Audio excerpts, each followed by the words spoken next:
Hello, everyone. This is Danny with Danny's Luxury Cruise Vacations. We are an independent affiliate of the Avoya Travel Network, and today I have the pleasure and honor of having Lisa with us, who takes care of the Avoya account for Paul Gauguin and Ponant. And Lisa was kind enough to spend a few minutes with us today to answer a few questions about her ships. And Lisa, thank you for being here. Thank you so much. Thank you so much for having me, Danny. I really appreciate partners like you and Avoya. So, I'm happy to talk about this wonderful product. Beautiful, beautiful. So let's go ahead and get started. Why don't you tell us about your product? We'll start off with that and move forward. Okay, let's start. So, we are Ponant Explorations. Ponant Explorations includes Paul Gauguin Cruises. So, we are under the umbrella of Ponant Explorations. Paul Gauguin Cruises is one ship, one destination. The ship was purpose built designed to sail the waters of Tahiti and the South Pacific. So, it's a great way to visit those islands. And Ponant is 12 ships, okay? Small ships. The largest ship in the fleet is 264 passengers. Paul Gauguin is only 330 passengers. So we're talking about small ship cruising. Now, as Paul Gauguin goes to one, has one ship and remains in the waters of the South Pacific, Ponant goes to all seven continents. Okay, there are 12 ships are scattered all over the world. So it really depends on, as with small ship cruising, where do you want to go? What do you want to see? That's really the dependent on that. Perfect. And you pretty much you were kind enough to answer my next question as to where you go, and we know that Paul Gauguin is strictly in the French Polynesia area. Do you do pretty much the majority of the islands, and I believe, and please correct me if I'm wrong, you do have on some of your cruises some overnights. Am I correct to say that? Absolutely. So let's talk about Paul Gauguin.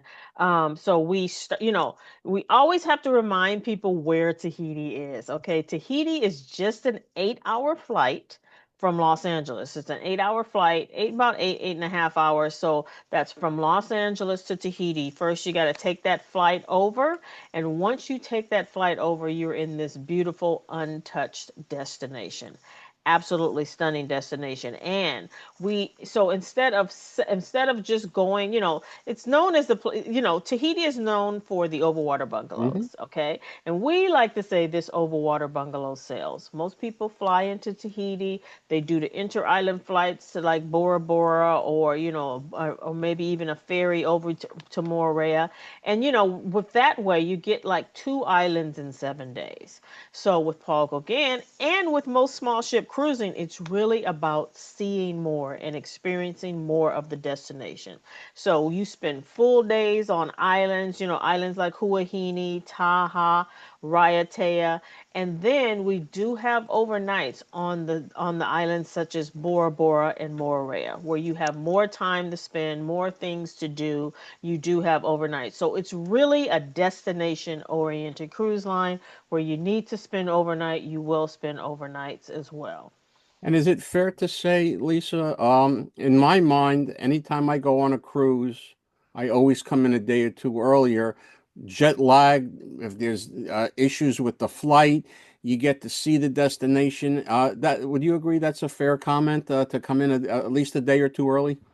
Always a fair comment because, as you said, with the flights, we can't control the airlines and Right. whatever happens. So this way you're guaranteed to be there because the ship is going to leave on That's embarkation right. day, That's right. no matter what. So it's always good to have a pre or post. And this is like a great way to work with your travel agent, such as yourself, that you can just put together and curate the entire trip with a pre or post along with the cruise. That's always best. And he said something very key, and it's kind of funny that you said it. Ironic, I should say. That Tahiti is where the over-the-water bungalows started back in 1980. So we're talking a long time ago. I was in Tahiti on the main island and in Moorea, and I stayed in an over-the-water bungalow in Moorea in 1980. So that was way at the very beginning of when they were doing this type of thing. And the climate there is so nice. I mean, I didn't have the air condition on, the windows and the ceiling fan, and I slept like a baby. It's absolute, the climate there is phenomenal. It's absolutely the average temperature year. People always say, "Well, what's the best time to go?" The average temperature year round is 80 degrees. Yeah. So Yeah. yes, sometimes in the winter months, you may get a little what we call liquid sunshine. So it Yeah. may rain a little bit more, but it's still always warm and beautiful. And you said that about keeping the windows open and things like that. Like for Paul Gauguin, 70% of our ship has balconies.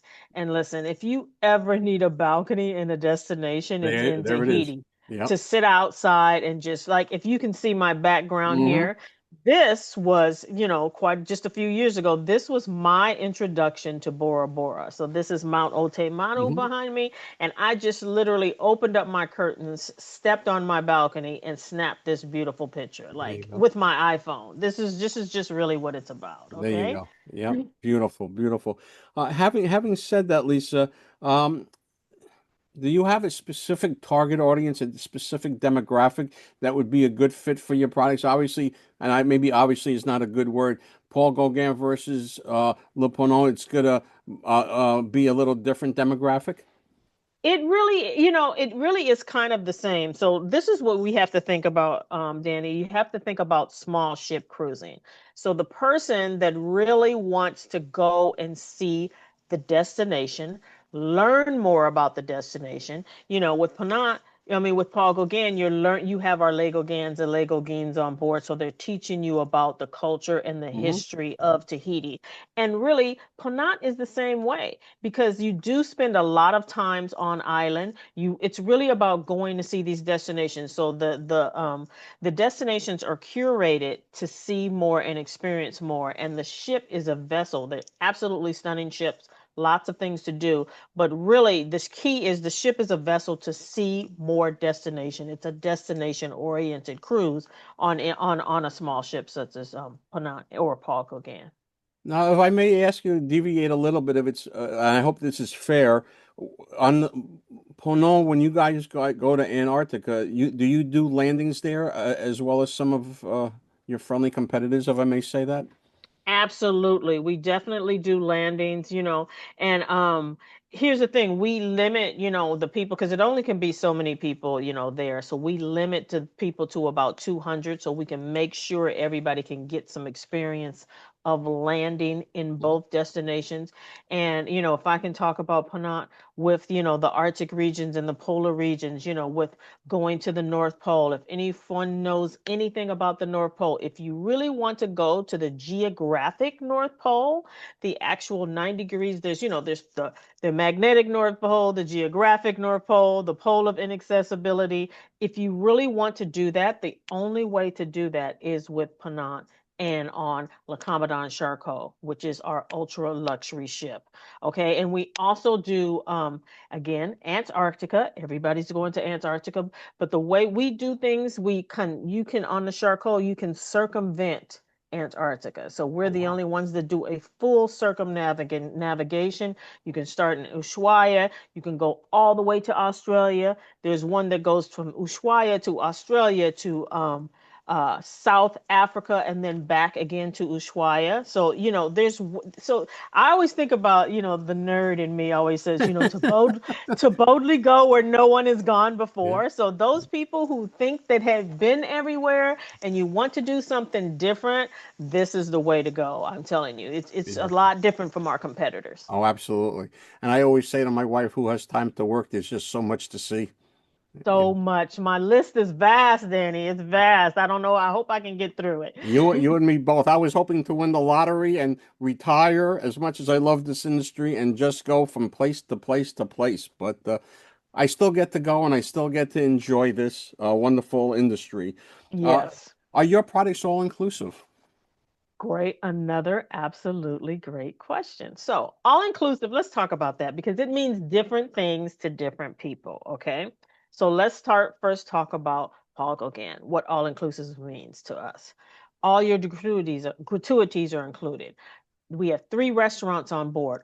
all included in the price. All meals are included. 24-hour room service, beer, wine, soft drinks, cocktails, mocktails. We also have these private retreats. We put on a program called Motu Mahana in the island of Taha, where we put on a big party there.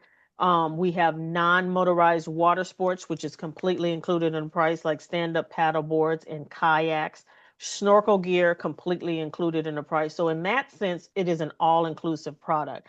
Now, we do not include shore excursions, or we do also have what we scuba diving. So those scuba divers, you can scuba dive directly from the ship, go to the dive site. You can do about 3 dives a day, actually PADI certified operation. So it is not included in that particular thing, in that particular instance. But with everything that we do conclude, it still is considered an all-inclusive product. Got you. Now, let's move to Ponant. Ponant has a shore excursion included in every single port. Okay, so anytime there is a port, there is a shore excursion that's available, on expedition style cruising and Zodiac style cruising. Of course, that's included, and any other type of, even on our timeless cruises that we do have shore excursions available, one is included in every single port, as well as the beer, the wine, the soft drinks, the cocktails, the mocktails, high tea. Don't forget about high tea. Don't miss high tea. And all of your meals are included, and gratuities are included in Ponant as well. So yes, it's an Beautiful. all-inclusive product. Beautiful. As far as, I mean, obviously you're going on these cruises, whatever brand it is, for the destinations where you're going to take the guests. That's the main goal of going with your product. However, there will be time on board the ship. What can guests expect to experience while on board your gorgeous ships? Okay, I love this question too. This is a great question. Because let's start with Paul Gauguin. So Paul Gauguin, the ship, purpose built. Is has a shallow draft, as you can see in your picture. It gets closer to the destination. However, when we're talking about the islands of Tahiti, it kind of shuts down about 8 p.m. There's not a lot to do. And then a lot of times we do sail like later into the evening after dinner. That's when the sailing is going on. So this is a perfect opportunity because we have the space. Unlike a lot of our competitors, we have nightly shows in our grand salon. We also have a piano bar where people can have a drink or something right before dinner or after dinner, where there's a piano, so a nice relaxing lounge atmosphere. Or on the top deck of the ship, we have what we call La Palette. There could be a band playing there at night. There's dancing there at night. So there's something to do every single night. So that active traveler that just doesn't want to go to bed at night, and some people do, you're able to do that. But there is always something to do at night. And Ponant as well. There's different activities in the lounge. I just went to Greece, and there was this great fun casino night that we did. And then there's also, again, there's lectures on board. There's so many things to do. There's shows and singers all in our salon at night there as well. So yes, there is something to do every single night. Fabulous, fabulous. Lisa, who is a good fit for your product? I mean, if people, I guess 20s, 30s, 40s, everybody will be comfortable. People that want to go and explore, I guess that would be a fantastic fit for your products. Yes, someone that wants to go explore and see more. And I like, again, I always say the person that thinks that they've been everywhere, that There you wants to go. see and experience. Also, the cultural aspect, those who want to learn and understand, because with Ponant, we partnered with Smithsonian Journeys. And I just want to add that, we are a French company. It is a French product. There are 2 languages spoken on board. Everybody on board speaks English. I don't speak French. I have spoken English on board with everybody. So there's communication is always there. But our Smithsonian Journeys product is an English curated only product. And we also have Smithsonian lecturers on board. We have Smithsonian professors on board. So again, you want to go and travel and learn and understand more. That is really the person that wants to go as well. Lisa, last question for you, and this has been wonderful. Any comments or anything that you would love to share with the audience that I didn't think about asking? Well, let's see. Just, again, I cannot. It's really about, like I keep saying, it's about where you want to go. But again, talk to your travel agent, such as yourself. You really need a travel agent because a lot of times you think you might want to go someplace, and your travel agent can tell you more and give you more experience of it. And then maybe you want to go someplace else. So you really have to sit down and have a conversation with your travel agent to curate the journey that is especially for you. Beautiful. Lisa, this was fabulous. Thank you, thank you, thank you so much. Thank